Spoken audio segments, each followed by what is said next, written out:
slap the thing on the market, put it up for rent. And within, I want to say it was a few days, a week, something like that, we had somebody come to us and say, hey, Nathan, I want to rent this for as much or more than what you have it listed for. And I want to rent it from you for 3 years. I want to sign a 3-year lease today. The only caveat is I want to be able to sublet it as an Airbnb property. I'm like, wait a minute. Welcome to the BiggerPockets Best Deal Ever show. I'm your lovable host, Ken Corsini, who with my wife, Anita, have flipped over 800 houses in Atlanta since 2005 and even have a show on HGTV. But this show isn't about us. It's about all the amazing real estate investors out there that are crushing it. It's about their stories, their best deals, how they sourced them, how they funded them, and what we can learn from their experiences. This is the Best Deal Ever show. Hey, this is Ken Corsini with the Best Deal Ever show, and today I am joined by my good friend, Nathan Brooks. Nathan, how you doing, man? Ken, I am so good, my brother. Thank you so much for having me on. So good to see you. I mean, it's funny. I actually haven't been in your presence for a couple years. Amazingly, I'm not sure how. I take that back. We saw each other last December. You are right. Although we missed each other by like 12 hours. I know, last week. Last week. I know. So what's the deal? Such a bummer. Well, I'm going to twist your arm to come to the BiggerPockets conference in 2 weeks so we can see each other there. I'll keep bugging you until you agree to come. I would love to come. I am not sure that's going to work out, but I know there are a bunch of amazing people there. And what really should happen is we should solve like during hunting season or something, or we end up somewhere cool together doing something awesome or obnoxious or whatever. And maybe we video and make a podcast out of that. I think that's a great idea. That sounds way more fun than real estate too. Yeah, four-wheelers, whatever it might be. Guns and four-wheelers, what could go wrong? Yes, guns, yeah. Let's throw some alcohol in there too. Well, great bourbon. Yeah. There you go. Yeah. All right, man. I'm going to hold you to that. Let's do it. Hey, so you've been to Georgia. You've been in my neck of the woods. You're in Kansas City. What's there to do in Kansas City? Tell me about your market. KC is awesome. So we have about 2.3 million in our MSA. And I think a lot of times people don't understand the size of, the market, so it's cool too, from the standpoint of like, we have a lot of white collar things for like, as far as you look at, big businesses, but we also have like the railroads here, and we have Cerner's headquartered here. We have Sprint headquartered here, amazing food city, amazing sports city. So, when people look at like, whether it's the workforce or whether it's the just stuff to do. And we have a big event center that came in a few years ago. So we get top level, concerts and performers and tons of different cool areas in the city to hang out. So it's pretty cool, man. I keep hearing how cool Kansas City is. It probably doesn't, maybe it gets a bad rap, but it being in the middle of the country, but you've got a lot of good stuff going on, including sports, like you said. Yeah. And Pat Mahomes, man. Quarterback, it's amazing to watch. Yeah, he's like a video game in motion, right? So, and I think the thing about Kansas City is it's right in the middle, like you said. So, a lot of times it gets kind of the flyover city, but when people come, they're like, wow, this has a totally different feel, because it's kind of that mid-level city size-wise, but you have the experience of a lot of big city things that you can have, but far smaller population. So you guys have been around a number of years. Sounds like you've done upwards of 500 deals there in KC. Is there one deal in particular that stands out as like your best deal ever? Yeah, there's definitely a deal. I think you could write a novel on it sometimes. And it was kind of one of those joyous to tears to excitement to, oh my gosh, is this possible? To, wow, this thing actually did pretty well, to, selling it, making a profit. So I'd say it's a pretty good one. All right, let's talk about it. So how'd you find this thing? So we'd actually just met a commercial broker, and we were kind of pondering about buying some small multifamily stuff. And this broker just happened to say, hey, I know this guy. He just needs to sell this house. It's in a really cool part of town called Hyde Park. So there's these cool, turn of the century homes.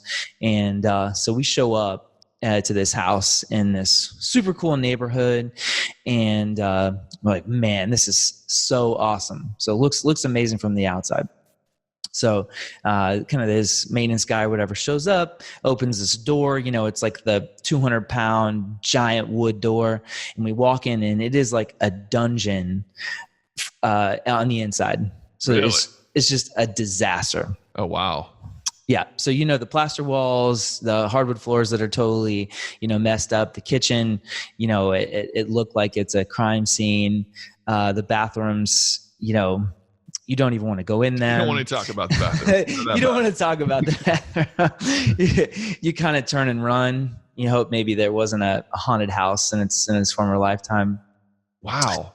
Yeah. So this was so the outside looked decent. It's a good area, but when on the inside, it's just complete opposite. Yeah, and I think they had intentions of starting to get the renovations going and everything, but they had just kind of had these starts and stops, and their focus must have just been elsewhere. Yeah. And super cool house, bones were good, but just it needed everything, and a lot like those old houses, has 50 windows or whatever it is, and has this huge stone, stacked stone basement, and HVAC on 3 levels, and Wow. soon we find out plumbing on 3 levels, which we didn't know.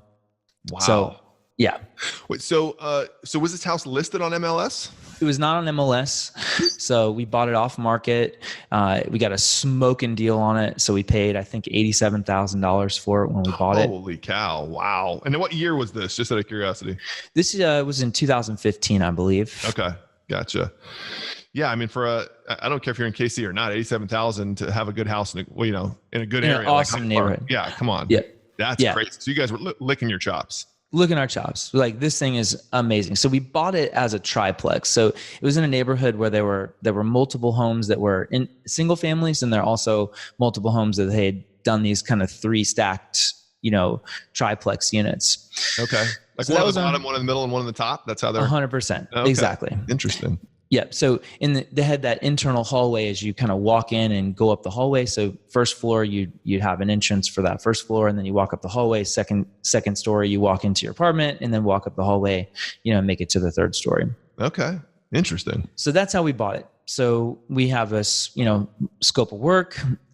We do a much better job of this now, but when we were doing this, we built our scope of work and had it clear. So we began, doing the demo, running the plumbing and everything for 3 stories, 3 kitchens. You have to have living space for every single one of those. Were you planning on keeping it a triplex, or were you going to convert it back to single family? We were planning to keep it as a triplex. Okay. Gotcha.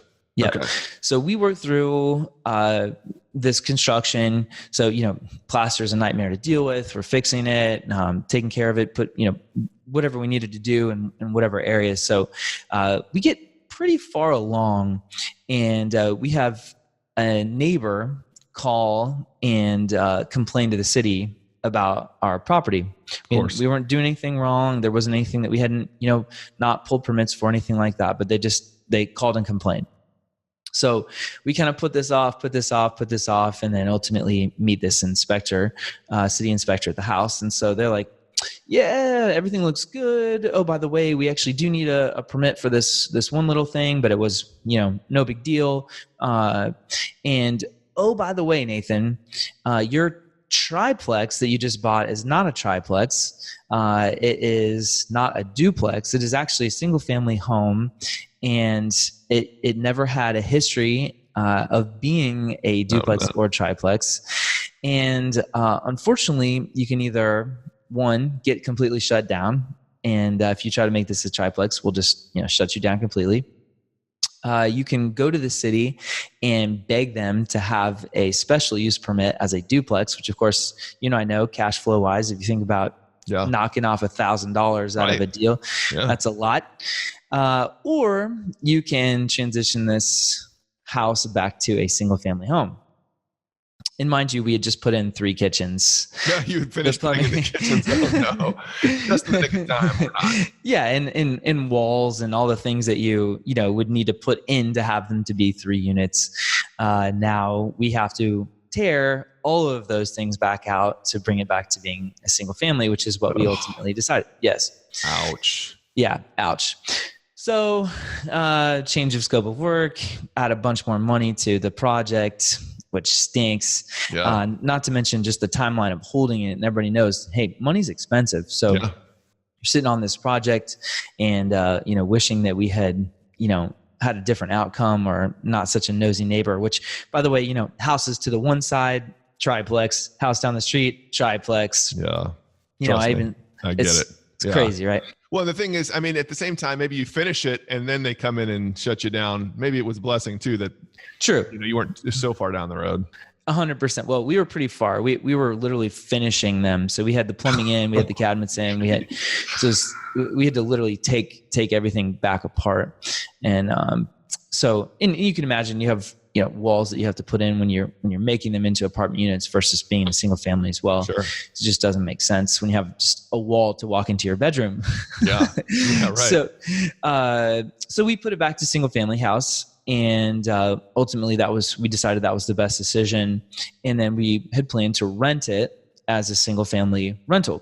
Yep. Still awesome. This is a really good neighborhood. Was it not your original inclination to just sell it and try to flip it? It was, but when we got into business, our focus was absolutely on holding stuff. Okay. So we really didn't want to sell anything, and ultimately we built an amazing flipping machine, and we are good at that. We do a very good job of buying, renovating, and selling them. Yeah. But we are back actively holding stuff as well. So it's kind of full circle. Gotcha. Not that we're changing turnkey, but we're just adding additional rentals to hold as well. Sure. So we slapped the thing on the market, put it up for rent. And within, I want to say it was a few days, a week, something like that, we had somebody come to us and say, "Hey, Nathan, I want to rent this for as much or more than what you have it listed for. And I want to rent it from you for 3 years. I want to sign a 3-year lease today. The only caveat is I want to be able to sublet it as an Airbnb property." And we're like, wait a minute. It sounds like one of those systems I keep hearing all these gurus, pitch and teach on right now. Yeah. Well, yeah, exactly. And I think that there are a few people who are doing okay at that. But so that's what they said. And so, of course, my partner and I look at each other and we're like, well, hey, if he can do it, we can do it. Sure. So we pivot again. So we went from a triplex to a single family rental to now saying, well, hey, why don't we just Airbnb this sucker ourselves? So we put it together. We kind of haphazardly furnish this thing. And by the way, if you're thinking about doing Airbnb, it is awesome. We owned up to 4 of those units at one point, but you definitely want to think about it in terms of the guest and all the stuff you have to put in it to host that guest. Yep. And not just the cost of doing the renovation. So anyway, we do that. We get the place furnished. It's super cool. We get professional pictures taken of it, and we put it on the market. And of course, we have no idea what we're doing. We put, I think, $300, $350 a night because we could fit somewhere around 12 to 15 people in this place. It's a huge house. Right. And so we begin renting it, and it really quickly starts to become a very popular spot because again, it was in a great location, awesome neighborhood, walkable, bars and restaurants are close by. And so it begins just slaying it. Wow. At $350 a night? At $350 a night. Ridiculous. Dude, that's expensive for Airbnb. I mean, that's amazing. I mean, that must be, it speaks to the area if you're getting $350 a night. 100%. Yeah, it speaks to the area, and it speaks to just in number of people, right? So in Airbnb, a lot of times it's like, True. Hey, can we fit 3 families or whatever it might be? Yeah. And so there was just a lot of space for people to actually use. So we began doing that, managing that, and we then bought the second one, the third one, and the fourth one, and ultimately decided to sell those off. But we had kept this one property. Because it was just doing so well, and it cash flowed literally like $2,000-$3,000 a month. Wow. Yeah, just an absolute monster deal. So we look back at it, I don't know, six months ago or so, and we started looking at it and we're like, hey, we only own one Airbnb property. So what is it, does it really make sense to keep this one property when we're really focused on doing this other thing, so buying at scale, both single family and multifamily stuff. And so ultimately we decided to sell it. And so we thought about putting it on MLS or, what does it look like to actually sell this short-term property or rental property. And so I actually sent a text message to a good buddy of mine and just said, hey, I know you're thinking about real estate. You should just buy this. And so he ended up buying it. So in a couple of days, just sold it off market for what we were asking for. He got a great deal. We got a great deal. And we ended up making, I think, 50, 60 grand on it as well. So even after all of that, we had made a great profit on the deal, even though we had had so many issues. We had, renovated it basically twice, had to put a new HVAC system in at one point, had to totally tear out the plumbing from the first floor to the third floor. Well, from the basement to the third floor. So we had all these issues, all this stuff we had no idea about, but ultimately still not only cash flowed well, but then had this win-win exit on it when we sold it, made good money on it, and sold it to somebody who's now crushing it with this and increased the nights that are being booked and increased the NOI. Yeah, this is pretty awesome. What did you end up selling it for? You bought it for 87. I'm trying to remember. I think it was about 250, 260 that we sold it for. Yeah. But we had put just a ton of money in over the course of the period. Because I think we started with like a $70,000 budget renovating it in the first place. Yeah. And then, we renovated it basically another time again. Yeah. So it was definitely an interesting experience and one of patience and intestinal fortitude to not be so frustrated and upset that, it doesn't equal what you thought it would equal. Sure. Yeah. Well, it's funny because we've used Airbnb a handful of times as like a plan B, like if a house didn't sell and it's just sitting there and you're kind of bleeding, you're like, you know what, let's just start creating income from this. Yep. And we put Airbnb in there even just long enough until we could sell it. But what you did is you created a cash flowing asset. And rather than just like a long-term rental, you got the short-term rental in there. And that's desirable to somebody. I mean, the fact that you're cash flowing a couple thousand a month, crap, some investor is going to scoop that up from you all day long, and you 100% actually make money in the end. Yeah, 100%. And I think there's something to that. For us, I'd even brought that up where it's like, are people thinking about a turnkey kind of Airbnb model? And so for us, it was just more like, let's stay in our lane and let's really keep after just hammering what we're doing well. Yeah. But I think it's a cool type of asset, and I think there's starting to be better ways to finance them as well, especially at scale. Yep. And so for some people, it's just a really cool opportunity to get into real estate and owning properties in places that you would love to own a property or have a vacation home or whatever it might be. And so it really gives a cool opportunity to do it that way. So that actually brings up a good question. What did you guys end up doing financing wise? Because you bought this in 15. Did you put permanent financing on it while you held it? We did not put permanent financing on it, and we actually had some issues. So we have pretty amazing financing on our end for how we buy and sell deals. So we ended up just doing it internally, but which is another reason why we sold it too, right? So we freed up some capital. We freed up some capital that was funding that deal, but it's one of those things now, if you buy something in your individual name, you can do that pretty easily. And what we're finding out is there's a lot of banks now, or more banks now, that will buy something. You can own it in your name and then literally close it, buy it in your name, and then keep it as one of your 10 Fannie Mae mortgages, but be able to put it back into an LLC. Sure. Yeah. So that's a really triggering cool the due on sale clause and all that business. Yeah. 100%. Exactly. Yeah. There are some good lenders out there right now that are even non-conventional lenders that have long-term loans, and the rates are just barely higher than conventional. I mean, to me, they make sense to do that all day long. 100%. And a lot of times you can see a 30-year AM in those things too. And so, really changes the cash flow game for you. And big time.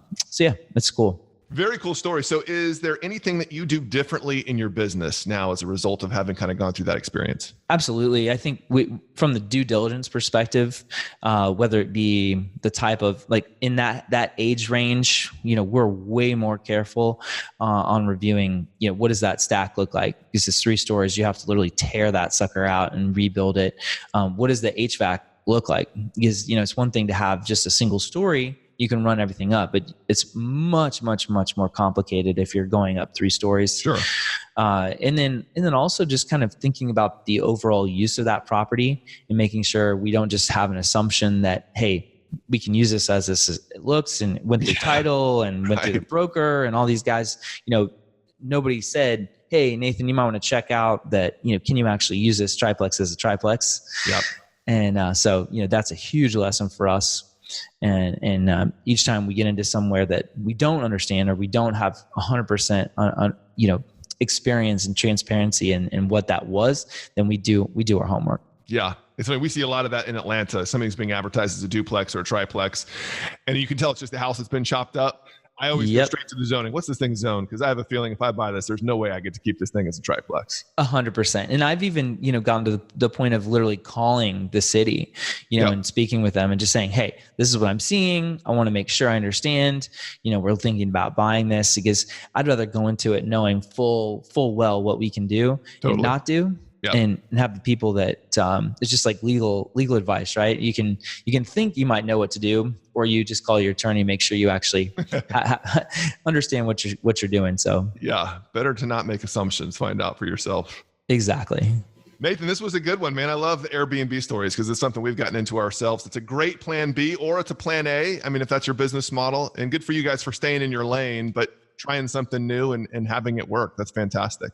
Yeah, it was awesome, and I thoroughly enjoy talking to you always, my friend. And I get to talk real estate or otherwise. It's a blessing for sure. Absolutely, buddy. Well, I'm going to take you up on the 4-wheeler guns and bourbon offer that you made. All right, it's happening. It's happening. All right, yes, buddy. Sir. Good chatting with you. You too. All right, take care. Thanks for listening to the Best Deal Ever show, brought to you by BiggerPockets. If you've been energized, entertained, or enlightened by today's show, please feel free to hit the subscribe button. You can also follow me on Instagram and Twitter at Ken Corsini, or check us out online at redbarnhomes.com. And don't forget, one man's best deal ever may be the inspiration you need to create your next best deal. So, hope to see you on the next episode.